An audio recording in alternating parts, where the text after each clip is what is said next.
So hello everyone, मेरा नाम है जतिन एंड आज का टॉपिक है risk management in information security. तो हम स्टार्ट करते हैं।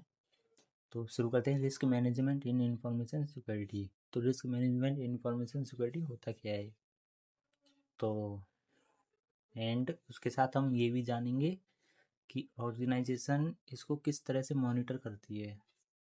तो इसके 3 पॉइंट होते हैं, अभी मैं बेसिकली बता देता हूँ। Identify risk, assess risk, reduce and control risk. हम डिटेल में इसके बारे में पढ़ते हैं।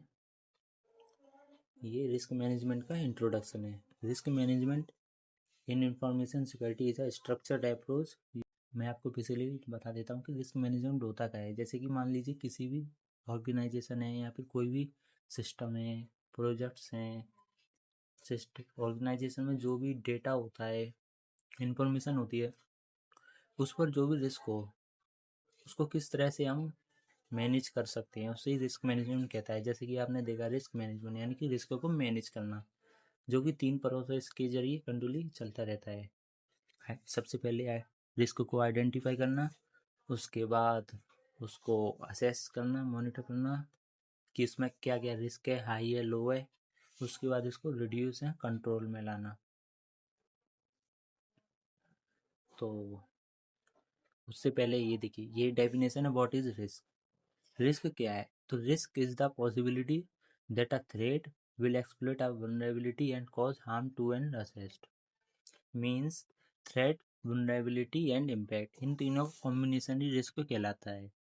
थ्रेट मीन्स आप जैसे ही मान सकते हैं कोई भी हार्म चीज़ें लाइक हैकर्स हो गए, वायरसेस हो गए, जिनके जरिए सिस्टम्स या फिर ऑर्गेनाइजेशन, कंपनी, ब्रांड पर नुकसान पहुंचता है। यदि किसी का पब्लिक वाईफाई है और उसका पासवर्ड डिफ़ॉल्ट है 1 to 8 तक, तो हर कोई उसका पासवर्ड एक्सेस कर सकता है। ये पहले हम फ्लो चार्ट देख लेते हैं कि रिस्क मैनेजमेंट का। तो जब कोई भी ऑर्गेनाइजेशन या सिस्टम पर रिस्क मैनेजमेंट देखना होता है तो किस तरह से प्रोसेस है, ये पूरा प्रोसेस है। मतलब कि रिस्क को आइडेंटिफिकेशन यानी कि रिस्क को आइडेंटिफाई करना, किस टाइप का रिस्क है। उसके बाद उसको असेसमेंट करना, रिस्क लेवल हाई। यदि रिस्क लेवल हाई है, कोई हाई लेवल का रिस्क है, तो यस मॉनिटर होगा। उसके बाद उसको रिव्यू किया जाएगा। उसके बाद उसको मॉनिटर मीन्स उसको रिड्यूस या कंट्रोल करना है ना, और नो तो उसको डायरेक्ट मॉनिटर किया जाएगा। और ये प्रोसेस जो है कंटिन्यूस चलता रहता है। अब हम बात करते हैं व्हाट इज रिस्क मैनेजमेंट। ये डेफिनेशन है कि व्हाट इज रिस्क मैनेजमेंट। तो risk management is the process of identifying, analyzing and reducing security risk to protect an organization information and system। means risk management जो है वो इस प्रकार का प्रोसेस है जो कि ऑर्गेनाइजेशन की इंफॉर्मेशन हो या फिर उनकी सिस्टम्स हो, कोई भी प्रोजेक्ट्स हो, उन पर जितना भी रिस्क हो उसको आइडेंटिफाई करना, उसके बाद उसको एनालाइज करना, उसके बाद उसको रिड्यूस या कंट्रोल करना। तो बेसिकली इसकी 3 स्टेप होती हैं। सबसे पहली स्टेप है identify risk. Means organization first look at what danger may exist in their system. सबसे पहले ऑर्गेनाइजेशन देखती है कि उनके सिस्टम, डेटा, इंफॉर्मेशन पर क्या डेंजर्स, खतरा दिखाई देता है, उसको आइडेंटिफाई करना। असेस्ट थ्रेट्स एक और था, वल्नरेबिलिटी, तो इनके बारे में देखते हैं। जैसे कि असेस्ट डेटा, डेटा है, सर्वर है, एम्प्लॉय की इंफॉर्मेशन है या फिर कस्टमर का जितना भी डेटाबेस है वो हो गया। And threads, hacker, malware, viruses, fishing, insider threads. ये थ्रेड्स हैं, यही ऑर्गेनाइजेशन के डेटा, सर्वर, एम्प्लॉय की इंफॉर्मेशन, इन चीज़ों को चुराते हैं। तो और उसका मेन कारण क्या है? उसका मेन कारण वल्नरेबिलिटीज भी हो सकती है, क्योंकि डिफ़ॉल्ट या वीक पासवर्ड रखना, अनपेस्ड सिस्टम, नो फायरवॉल, बिना किसी फायरवॉल के यूज़ होना सिस्टम्स का, ये भी एक मेन रीज़न है जिसके कारण रिस्क आ जाता है। उसके बाद उसको एनालाइज किया जाएगा तो एनालाइज सेकंड स्टेप हो गई हमारी रिस्क को करने की, रिस्क बोलते हैं जिसको, और risk assessment. Now the risk found are analyse, है ना। तो ऑर्गेनाइजेशन चेक करती है likelihood what are the changes of this problem of caring, यानी कि किस प्रॉब्लम के जरिए ये रिस्क आ रहा है, इम्पैक्ट इसका कितना प्रभाव पड़ेगा, कितना ये डेंजरस हो सकता है। और इसके बाद risk matrix is created, low medium high, एक लाइक अ टेबल। मैंने तो एग्जांपल एक टेबल के थ्रू बताया है, लेकिन मैट्रिक्स लाइक होती है जैसे कि एक थ्रेड या वायरस हो गया, रैंसम वायर, यूएसबी मॉलवेयर भी हो सकता है। ये क्या है, ये वायरसेस हैं। Likelihood, likelihood means problem of curing, कितनी प्रॉब्लम कर सकता है। तो ये टेबल में इम्पैक्ट, इसका इम्पैक्ट हाई है, रिस्क लेवल हाई है रैंसम वायर का, ये फॉर एग्जांपल मैंने आपको बताया है। थर्ड स्टेप है मिटिगेट रिस्क, यानी कि रिस्क मिटिगेट करना, यानी कि रिड्यूस करना। तो कॉमन मिटिगेशन स्ट्रेटजीज होती हैं। इसका काम क्या है, बेसिकली जो भी रिस्क हमने एनालाइज किया था, हमने फाइंड किया है, तो उस रिस्क को या तो कम कर सकें या फिर इसको कंट्रोल कर सकें, ताकि ना तो वो बढ़े ना वो हमारी सिस्टम ऑर्गेनाइजेशन को नुकसान पहुंचा सके।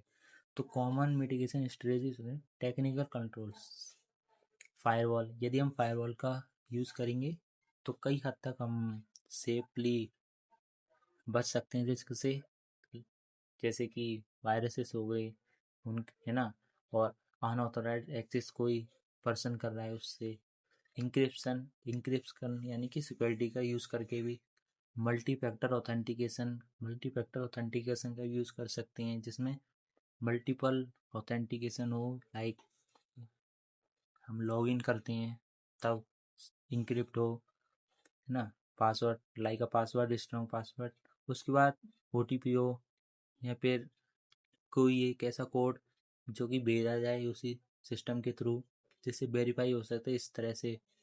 जैसे कि लाइक आपने देखा होगा, किसी भी पर्सन का ईमेल आईडी पता हो, उसका पासवर्ड पता हो, तो हम अगर टू स्टेप ऑथेंटिकेशन स्टार्ट है तो फिर भी हम उसकी गूगल अकाउंट को एक्सेस नहीं कर सकते हैं।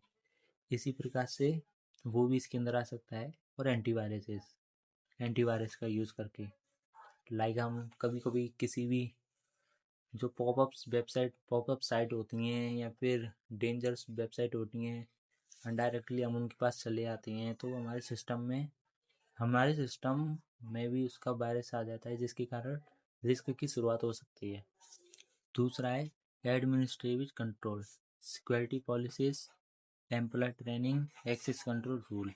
और तीसरा है physical control, biometric access, locked server rooms, CCTV cameras. तो ये कुछ पॉइंट्स हैं जिनके ज़रिए हम रिस्क को रोक सकते हैं।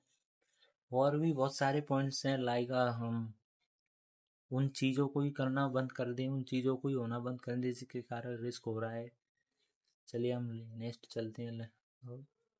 तो ये है हमारी नेक्स्ट रिस्क मिटिगेशन अप्रोचेस। इसमें risk avoidance, risk reduction, risk transfer, risk acceptance. और वाई रिस्क मैनेजमेंट मैटर, कि रिस्क मैनेजमेंट किस लिए है। तो आपने अब तक तो समझ ही गए होंगे कि रिस्क मैनेजमेंट किस लिए यूज़ किया जाता है। सबसे इजीली रिस्क से बचने के लिए, उसको मैनेज करने के लिए। डेटा ब्रीच से प्रोटेक्शन, हमारा डेटा लीक चोरी ना हो। फाइनेंशियल लॉस अवॉइड करना, लाइक बैंक अकाउंट से पैसे गायब, मीन्स आप समझ सकते हैं। फाइनेंशियल लॉस अवॉइड करना, customer trust maintain, legal compliance follow करना, बिजनेस कंटिन्यूटी इंश्योर करना। ये रियल लाइफ एग्जांपल, एक हमने रियल लाइफ एग्जांपल लिया आपको समझाने के लिए, जिसमें HDFC bank identify that unauthorised access is a risk.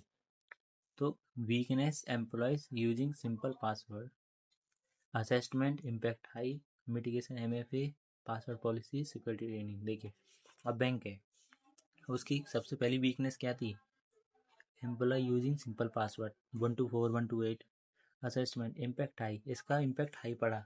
किसी ने पैसे चुराने की कोशिश की, पासवर्ड ले लिया, वो डाल दिया, है ना। मिटिगेशन, अब उसको किस तरह से रोका जाए, पासवर्ड की पॉलिसी, हाई हो सिक्योरिटी ट्रेनिंग की जाए, इस तरह से। ये कंक्लूजन है बेसिकली रिस्क मैनेजमेंट से। हमने अब तक क्या सीखा कि management is a continuous process है। ये हमें मदद करता है कोई भी साइबर अटैक हो उससे बचने के लिए, और proper identification, assessment and mitigation ensure secure operations, right control at the right time, protect data and their business. तो ये हमारी वीडियो थी जो कि हम आज यहीं पर एंड करते हैं। आई होप आप सभी लोगों को अच्छी लगी होगी। So thank you all of you.